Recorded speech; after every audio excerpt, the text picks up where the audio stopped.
very pretty. Anyway, hello there and welcome to the channel.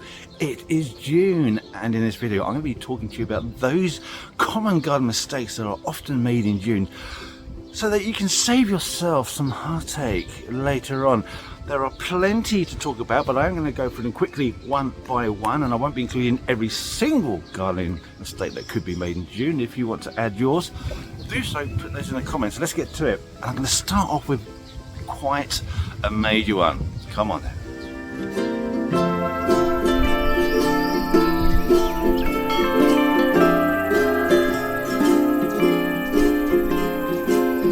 Now, most gardeners are guilty of this, unless of course you are perfect. You look around the garden, you see things you're not quite happy with, and you'll be saying to yourself, yeah, if I dug that plant out and then moved it into that gap, that would look better, and that spot doesn't look quite right, I need the colour of that plant, and I'll dig it up and put it there. No one really speaks like that, but digging up plants in June when it's nigh on summer with its warm days, warm nights, dry winds is an absolutely terrible idea, and I will explain why.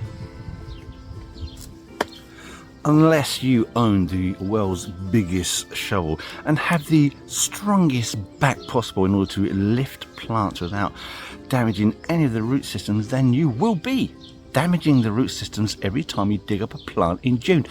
Just don't do it. This is the problem. Whenever you dig these plants up, you are damaging the roots, in particular the root hairs, which are just a single cell. That's all they are made up of, a single cell. So the moment you touch them, they rip and break and make an absolute mess. Now, the plant uses these hairs in order to draw in water, and the plant uses water in order to transpire, breathe, and also to regulate its temperature. It releases water from the stomatal pores, which you'll find mostly underneath the leaf, but sometimes on top of the leaf. And if it can't take in the water, it cannot regulate its temperature. It does dry up, it overheats, the plants can be severely damaged, and quite often you can easily kill off any plant you lift at this time of year. Just don't do it. The only possible way you can mitigate the damage of damaging your root system is by lopping off most of the foliage, and I'm talking about 2/3, 3/4. You will have to judge it because I can't tell you when you're doing it. So the moral of the story is that never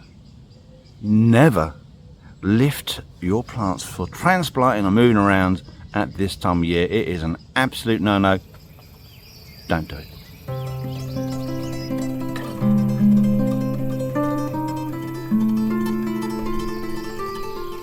This season has been a really good one for roses, and that's what we're going to talk about now. There are two jobs I want to talk to you about. One you should do and one you should not be doing. In fact, it is the same job. It all depends upon your point of view.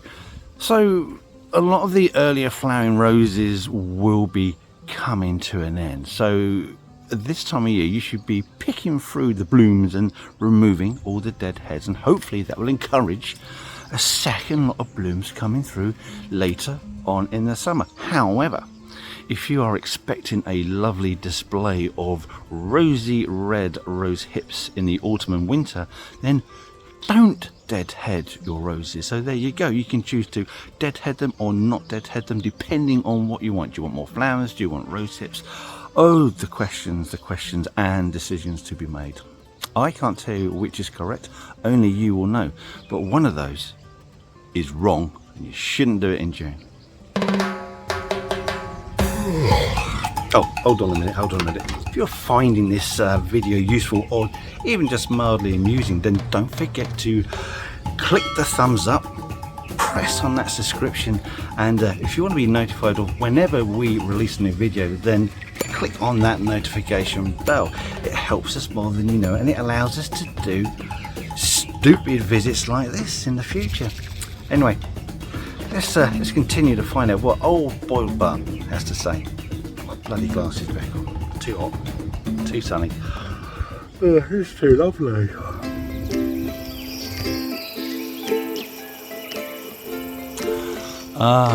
ornamental giant aliums. I love those very much, but the problem is they tend to get less impressive flowers year on year, and there is a reason for that, and it is entirely your fault. Now, not only do the giant ornamental aliums have really lovely dense drumstick like blooms, they also have quite ornamental seed heads, but if you allow the seeds and the seed heads to form, then you'll be taking a lot of energy out of that bulb, and that means that next year your flowering display will not be as impressive, and I mean quite significantly so.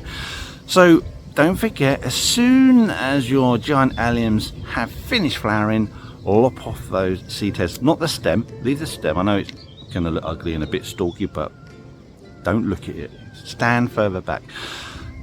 And that means that the plant won't be putting energy into producing the seeds and the seed heads, and it will be able to absorb the nutrition, carbohydrates, sugars, blah blah blah, back into the bulb to give you a better flowering display next year. That is crucial if you want year on year excellent blooms with your giant alliums. No seed heads for you. Now, this issue is arguably your most common of all gardening mistakes for June, and that is watering your container plants. Now, it may rain and you might look at your container plants thinking, I don't need to water those because it's raining. No, that is not what you should be thinking.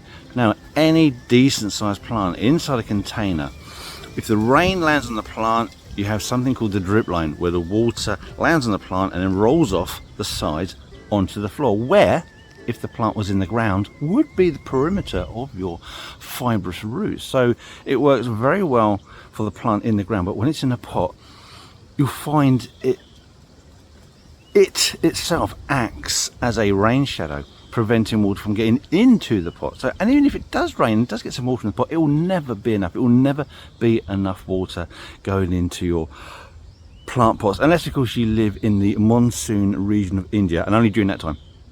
So always check the watering of your pots. If you don't know how to check the watering of your pots, take your finger, put it into the soil, and if the top inch or two are dry, then it's time to water. And especially if you've placed your pots by the side of your house wall, where it's under the eaves, once again, not only do you have the plants stopping water from reaching the pot, you've got the eaves acting as a rain shadow too. So be very careful. It's only you who's going to water those plants, not nature, you. And the same goes for fertilizer. Don't forget, the compost that's in the pot is the only compost that has some nutrition in it, and that is not going to last forever.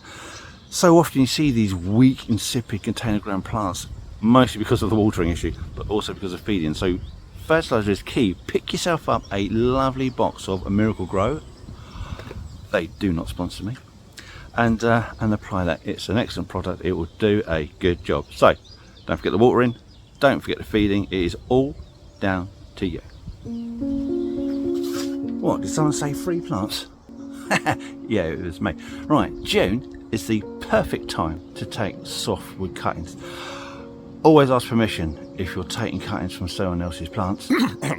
And their rams, and always make sure that if you are taking cuttings, you are prepared with the right equipment. I'm not going into how to take softwood cuttings in this video. I'm just saying this is the time to do it. Let me show you a couple that I did earlier. Got this lovely forsythia that I did a few weeks ago. Look at that, it's amazing. Free. And in here I've taken some rosemary. Look at that, they already look amazing, but there are plenty of others to do. You could do salvias, you could do buddleias. Pop online and put up a list using Google, they don't pay me anything, and get a list of easy plants that you can take softwood cuttings from, and there you go, free plants. Oh, I love free plants. Free plant from cuttings, free plant from cuttings, free plant from cuttings, free plant from cuttings, free plant from cuttings, free plant from cuttings. Free plant from cuttings, free dahlias from cuttings. See, now we are starting to get to the nitty gritty. If you are growing tomatoes or courgettes or both in a greenhouse, could be outside, but the issue I'm going to talk about is more of a problem in a greenhouse. Be very careful with your watering. avoid watering the foliage at all costs. If you water the leaves of a courgette, the risk of fungal infections taking over massively increases. Just don't do it. Whenever you're watering courgettes, only ever water the roots. Keep those leaves dry. Also, make sure you've got excellent ventilation, because again, poor ventilation increases the risk of fungal infections in greenhouses. Now, tomatoes, not such a big problem until you get a little bit later on in the season, when the risk of tomato blight, late blight, potato blight, it's all the same fungal infection, Phytophthora infestans. That is an evil little monkey. Do not water the foliage. I see people, when they water their plants, they get the hose out, they're watering everything. They're watering everything because they think it's like rain. Don't do it. Don't water the foliage of these plants in greenhouses, especially when there's poor ventilation. Only ever water the roots. Don't get the leaves wet. You'll pay for it if you do. Alright, we're nearly at the end. Right, this one is talking about trees. People love to cut trees back. They think they're out of shape and they do some shocking actual trimming. But I'm not talking to you about the trimming techniques, which should always be done to a fault. Don't do a nice little haircut on the top, because that is awful idea. You're going to ruin the shape of your tree. What I'm talking to you about is pruning at the wrong time of year. In June, when it's summer, never cut those trees that are known to be heavy bleeders of sap. So we're talking about all your birches, we're talking about your acers, which are your maples, we're talking about walnuts, there will be a few others. Always check first before you start cutting these. If you cut these plants at this time of year, it is just going to bleed sap. It's going to really weaken your plant and also open it up to infections. And when it comes to infections, there are actually some plants that you should be cutting in June. As soon as the hot, dry weather arrives, it is the perfect time to cut your stone fruit. So we're talking damson, cherries, prunes, apricots, nectarines. Cut these now. Always avoid humid days. Always avoid cutting after rain. Dryness is key, and if you want to, you can put on a wound seal, dab that on your cuts with a fungicide in it, which will help to a certain point. So these are two really important jobs. Never cut back heavily sap weeping trees in June, and always consider picking that brilliant dry low humidity day to cut those stone fruits. That's two really good pieces of advice there.